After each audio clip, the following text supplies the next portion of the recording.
Dudes, today is Friday.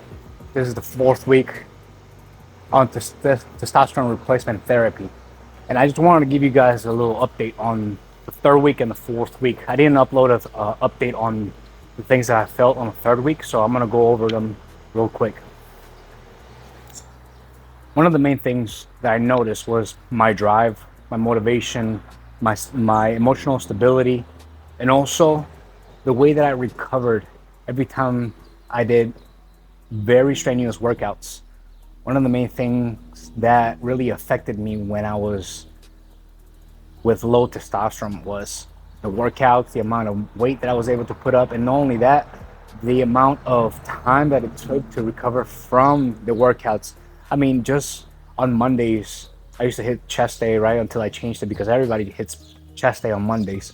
But on Mondays, it took me almost 5 to 6 days to recover just the chest pump that I had. And that was crazy. Now I recover the next day. The second day I feel it a little bit, but I'm completely fine by the third day. And I'm ready to roll, ready to rock and roll. I've been busting a lot of things out like crazy. I'm putting nothing towards the end of procrastination. So I'm getting things done. I'm motivated. My focus is at the all-time high. My emotional status is at the all-time high. Even anger. A lot of us men, we have a lot of anger problems, and that relates a lot to our emotional stability, our mental health, which I want to do a video about mental health. But one of the things that I noticed on the third week is the drive and the weights and the motivation that I had a lot more, way more than the first couple of weeks. Now being the fourth week on testosterone, it has significantly affected me, and it has improved my life altogether. I see no side effects, no bad side effects, except the fact that you're gonna get more attention in the gym because of putting up more weight. And one of the things that really doesn't matter to me is how much weight you put up. As long as I am able to be strong, I'm able to be agile, I'm able to be mobile. And the gym journeys, my gym journeys, started because of physical therapy, because of my disabilities, because of things that I have and I've been throughout life. And it has helped me tremendous. There's things that I can't do still because of the surgeries that I've had, the disabilities that I have, which I am not going to talk about on here. But it has really impacted my life, especially in my mental state, because you go from being an ace, you go from being a complete stud to a broken down piece of garbage, right? And that's the way that I felt. And none of us are that way. None of us should be feeling that way. So it completely changed my life when I started doing this testosterone therapy. And I knew this was going to be a great thing for us, a great upgrade for not only me, but my wife and my kid. I'm able to withstand and be more patient with them. Before, anything frustrated me and I would just snap, right? I would just blah, blah, blah, blah, blah. And I would just regurgitate venom.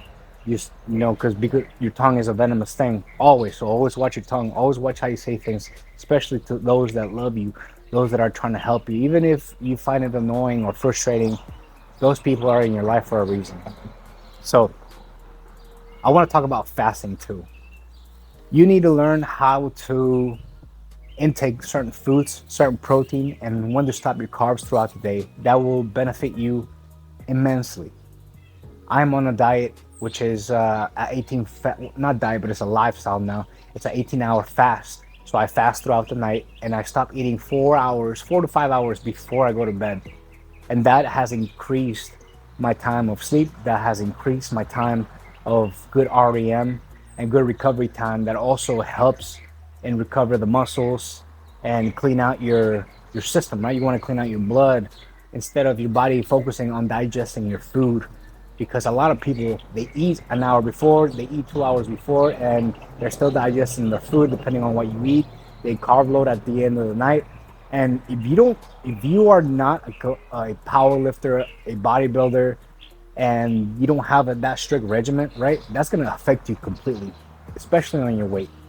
especially on the torso area, because that's where a lot of men hold their fat. Either the pockets right here underneath the arms, right underneath the pecs, and also the torso area. That's one thing that a lot of men have difficulty, including myself. My genes are complete crap, so I literally have to work for my body. I have to work for my body type, and for the first time in 38 years, I'm almost 40.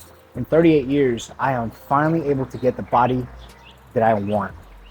I've only achieved it one time before, and that was back in 2011. I was around what, like 20. I was in my mid lower 20s, and I went through the P90X program, which helped me a lot.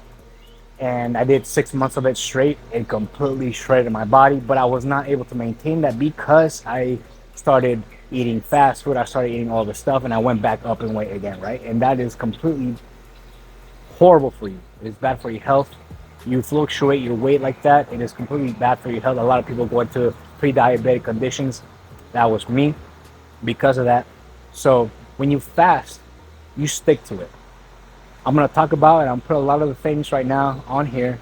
What are the things that affect fasting? What are the things that break your fast? And what are the things that you need to do to maintain that fast and stay out of hunger? A lot of the things is mental. It's a mental state. It's a mental game, and your body really doesn't need to eat. It's just you're just used to eating. Oh, at this time I'm eating. At this time I'm in. At this time, so your body's already used to your mental. It's already used to inquiring and taking food in at that point, but you don't need it. So you have to reset everything to readjust your body, readjust everything to the point that you can actually fast for longer periods of time if you need to, right? You can do fasting for the Lord. You can do fasting for health benefits. You can do fasting for fitness. All of them are the same in a certain way, in a similar way, right? But if you're gonna fast for the Lord, that's that's completely up to you. And there's certain things that you need to do if you are fasting for Christ. So that will be another video, but I just wanted to come on here and tell you, fourth week on TRT has been phenomenal. Today I hit PRs on bench, and I wanted to see how good of a significant change has been in my life. And the thing that impacted the most was my bench, right? I went down from being at 315 for 3 to all the way down to 135, barely even putting up 7 or 8 reps. So now I warmed up with 12 reps of 135. I put 225 on there. I did 7 reps like butter. So I was like, okay, let's go. Put another 10 on there, went up like butter. Put another 5 on there, went up like butter. And I put another 5 on there and went up like butter. And but I was already pretty much burnt out at that point. This is my second time this week that I do chest. I do chest twice a week. I do it on Mondays or Tuesdays, depending on how busy the gym is. And I do it on Fridays. And today I put up 265, no problem whatsoever. The next thing that I'm gonna reach for is gonna be my 300, like 290 to 300.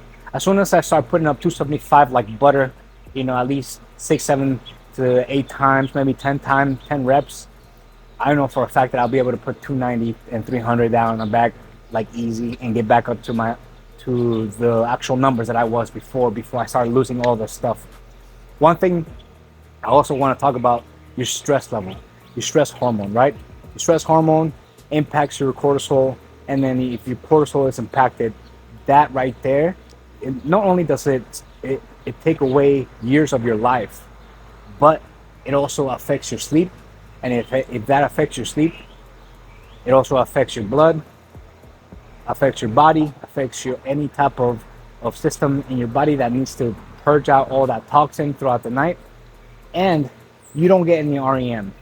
And if you don't have any REM or any type of good sleep, your muscle production will decrease. So I'm gonna put a few things on how to relieve stress, how to manage your stress, especially if you have a lot of mental, if you don't have a lot of mental fortitude. I'm gonna give you guys advice on how to be able to retain your rational state and get out of that emotional state, because a lot of men nowadays, they stay on their emotional state They stay angry. They stay in their head. And that's the main drive that continuously drives anger, drives depression, drives anxiety, drives you stay in your head thinking about all the bad all the bad things. You know, a lot of people, like in my family, they struggle with mental fortitude because of their mental health or ADHD or possessive uh, tendencies that we have or whatnot. But I was able to break out of that. A lot of the things that helped me was Jesus, going to Christ. That worked for me. It will work for everyone. He is not there to take away all your problems, but he will minimize the factor on how you and your character will intake those problems and solve them. You will start seeing the silver lining on every single thing that you do.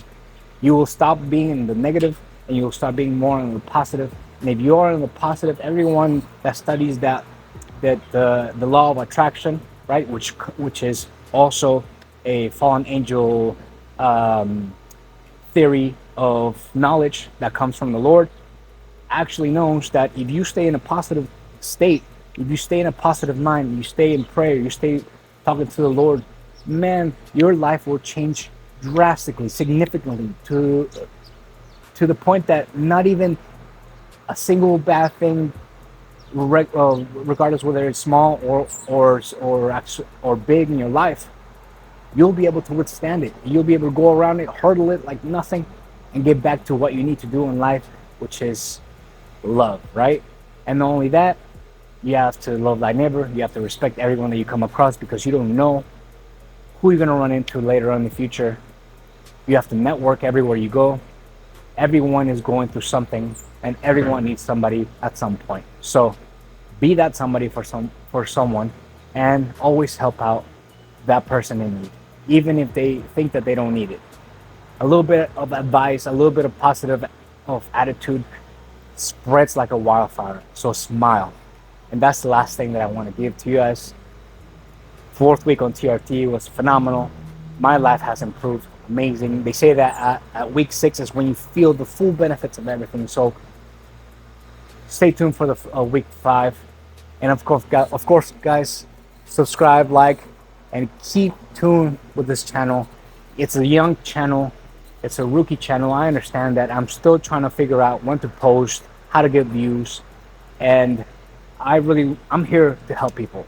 So if you started a TRT program, let me know how it has worked for you in the comments. If you want to start a TRT program, let me know how I can help you or guide you in any way. Again, I am not a professional when it comes to doctorate stuff or doctors or any type of advice that comes with drugs or RX benefits or whatnot. But I am going through a lot of stuff. I have learned a lot of stuff throughout my life when it comes to medical stuff. I have been in and out of the hospital many times, and I can tell you a lot of things and a lot of things that I know, and a lot of things that I know are good knowledge transfers. So again, you guys take care, and I'm out.